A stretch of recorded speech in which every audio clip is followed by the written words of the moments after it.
Hey friends, welcome back to the channel. Today we're gonna chat about how to run. I'm not a coach, but I do want to share some basics about running. So this video is definitely not for pro, and some people might run or exercise purely for leisure, put on the music and just go out to have a big sweat, and that is totally fine too. To be honest, I myself is not a big fan of running. But it's undeniable that running is such a fundamental essential sport exercise. I'm thinking of doing 2 videos for running. This one, which I will focus on the correct form of running, and another one to do some little drills that helps improve the performance, like help us run better, help us be able to execute the correct form. I always like to work on my form, but if this is not something you care, it's totally fine too. If you go out for a run doing some workout, some exercise, you will enjoy those benefits from the aerobic exercises, the nerve systems, for cardiopulmonary benefits too. So you don't have to worry too much, but I still highly suggest to run with a better form, because besides the above mentioned benefits, we can also get more muscle and bone benefits, as well as reduce the chance of injury. Some soreness we feel after the run is from the muscle working and rebuilding. Some are from bad form, which can lead to a long-term injury. And also, if you want to run longer distance, you want to run at a faster pace, a correct form will really help you get there. In this video, I will be talking about 2 ways of running. It's actually not 2 totally separate different way of running. They're very related. And the first one, I just call that beginner or warm-up running form, and the second one is the more proper running form. And at the end of the video, I want to talk about the often discussed question when it comes to running. Do we land with a full foot, or do we land on the ball of the foot? It's commonly known that we're not supposed to land on the heel because of the impact. So that at the end. To get ready for running, the only tool you need is a metronome. When we run, there are 2 things that we work on: pace and stride. In terms of running, we prioritize the pace, and when it's walking, we prioritize the stride. I'll have a dedicated video on how to walk for exercise. In that video, we're gonna talk about stride first, not pace. So metronome is to help us nail the pace. Consider a start at about 140 to 160, and once you get very fluid in the motion of running, we can dial it up to maybe 180. And after that, we can start to work on stride, bigger and bigger stride. Before we dive into these 2 different forms of running, let's talk about the basics, which is very important despite which level of a runner you are. And don't hesitate to take a video of yourself when you're running to help you spot your form. I usually do the front, the side, and from the back. Looking from the front, we want to be symmetric, and the alignment is right. Shoulders is not one high and one low. Head is neutral, and lower body wise, we want to see the hip, knee, ankle alignment.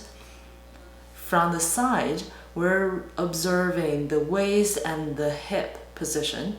And when we land, we also want to observe the relationship between our foot and the center of gravity of our body. Looking at the back, the key here is about our feet. Every flick. Are we pretty straight? Okay, with that out of the way, let's look at the beginner, or I like to call a warm-up form of running. I hope when I call it a beginner, it doesn't make you feel like you have to be just a start to run to use this form. This is a beginner for people who just start to run. This is also great for runners that have been running for a long time, but a beginner to start to pay attention to form. For example, Phil, he did triathlon before, he ran marathon before, half marathon. By many people's standard, he is not a beginner. However, we still run starting with this form because this is the very great chance for us to check in with our body, make sure we're engaged the right muscles, our mind-muscle connection is fully on when we're running every step. Of course, this is also great for people who are really just start to run, or like an older group. I would highly recommend start running in this form first. And people with a bigger BMI number, this is a much safer way to run. However, if your BMI is bigger than 30, I would still suggest walking maybe and diet lifestyle to get the weight down before you get into running. And of course, this can be a warm-up run for running per se, or for other exercise if you're doing skipping, basketball, or any other exercises. Admittedly, this looks kind of silly, but let's look at the form here. We want to keep our step really small and full foot landing every step. Our arm is gonna swing front and back in a very small degree. Your core is engaged. Your upper body have a really tiny little bit of a forward leaning. When I say the forward leaning, you're not gonna bend your upper body forward.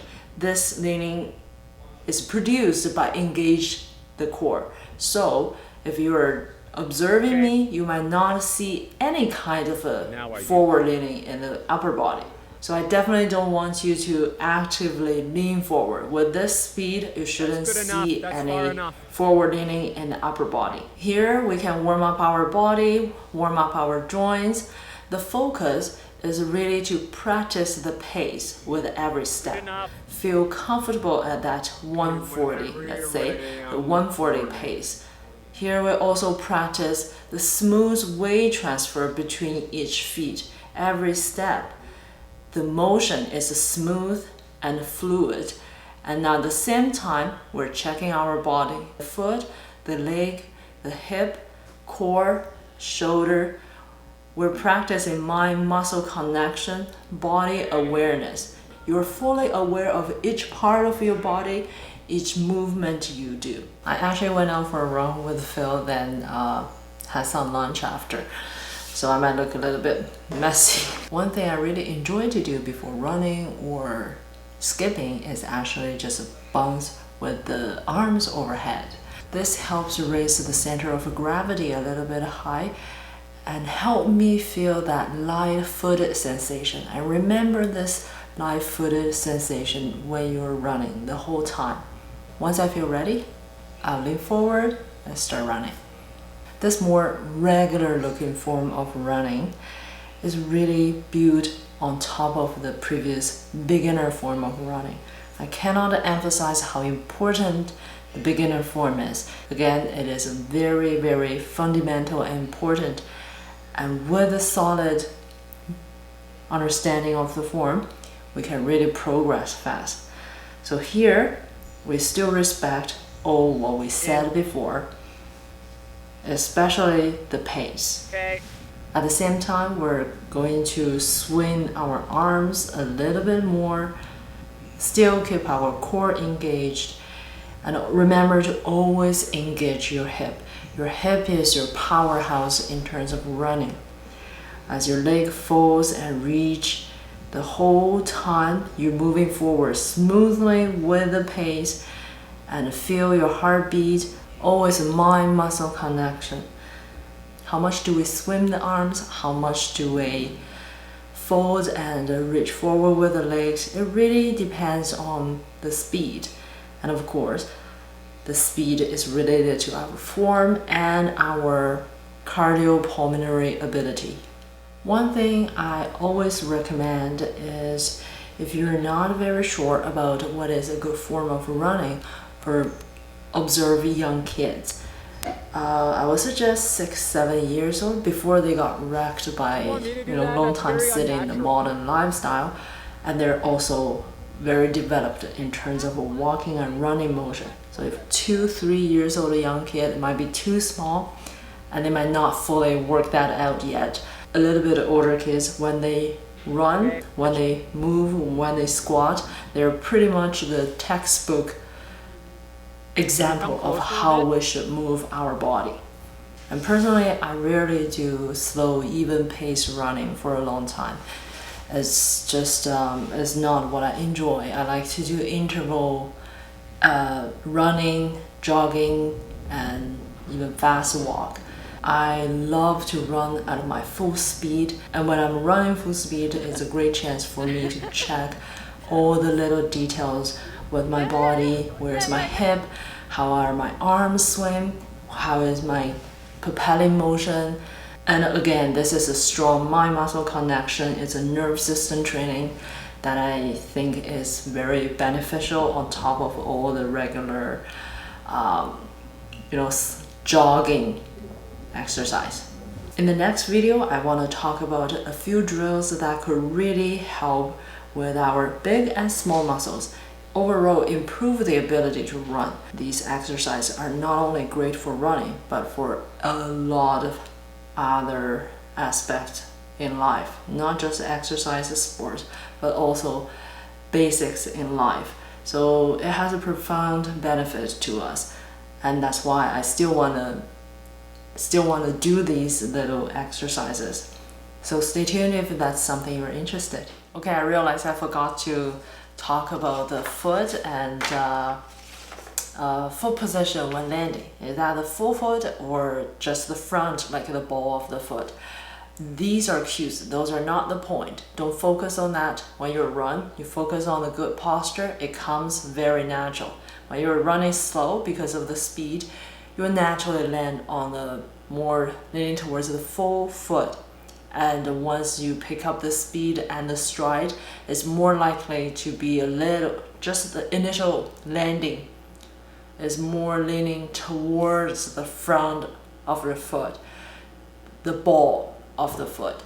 So these are cues. Cues are just a good hint for us to realize, hey, we're not in the perfect position, let's adjust. Don't focus on where do I land.